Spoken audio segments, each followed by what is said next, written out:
My name's Tom Shelton, and I don't have a title.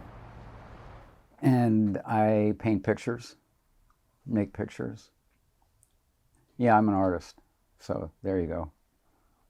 I'm kind of self-conscious calling myself an artist. I have trouble doing it now, even, because I'm reluctant to say I'm an artist. I make pictures. But yeah, I'm an artist. I guess, and it doesn't matter what I think. What I do is make pictures, and I make things I want to look at.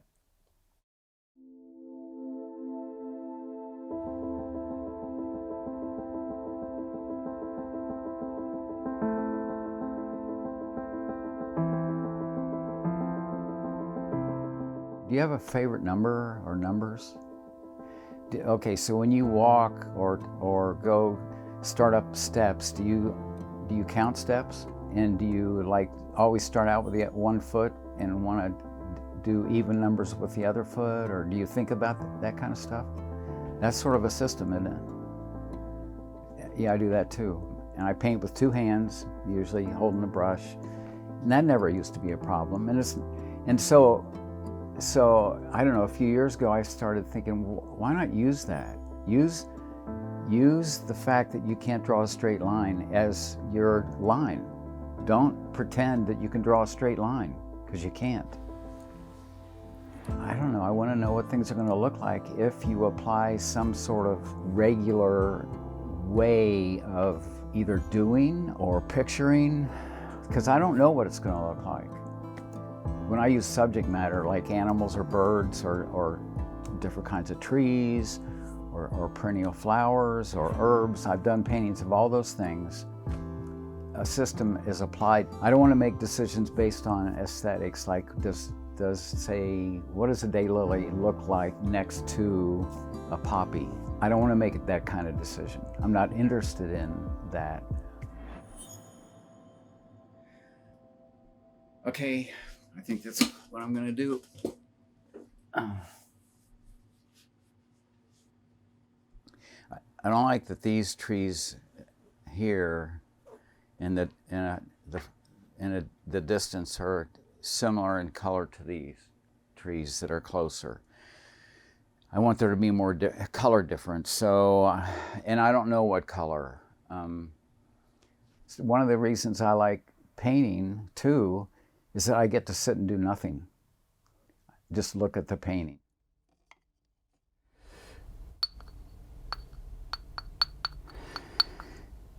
It takes a lot of yellow to change another color, because yellow is the weakest pigment.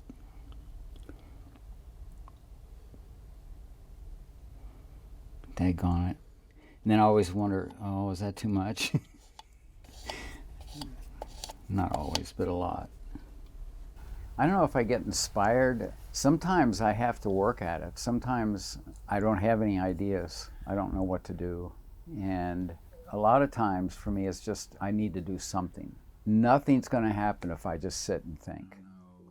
Anyway, when I was 27, I went to art school because I thought I still like painting, and I was doing watercolors. I remember going to the library and getting some watercolor instruction books and bringing them home and trying to read them, and so I would go out and sit in the car and take paints and a brush or two and some watercolor paper and sit and paint neighborhoods. Street scenes. And I was teaching junior high school then. And I thought, if I like painting as much as I like it, or making pictures, then that's what I want to do. I don't want to spend my time doing a job that I don't like doing so that I can come home and in my spare time paint. This place is, it's a place where I just feel free to do this. I don't have any other responsibilities. I'm responsible to this. And I like that. And part of that responsibility is doing nothing. Leave it alone.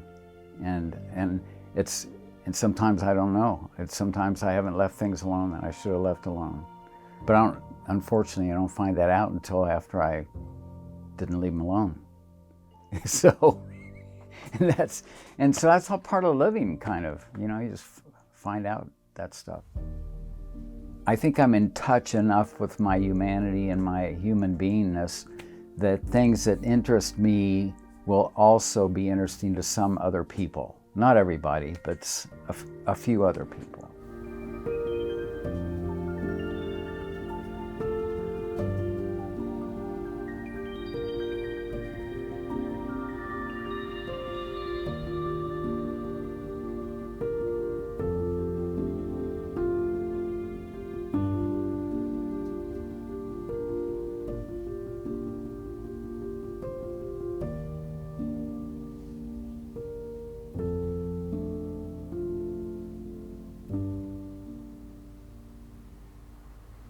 I don't know. I don't know if I'm gonna inspire anybody or not, or not me, but the work. It's not really up to me. I think the best I can do for other people is to do the best that I can do for me.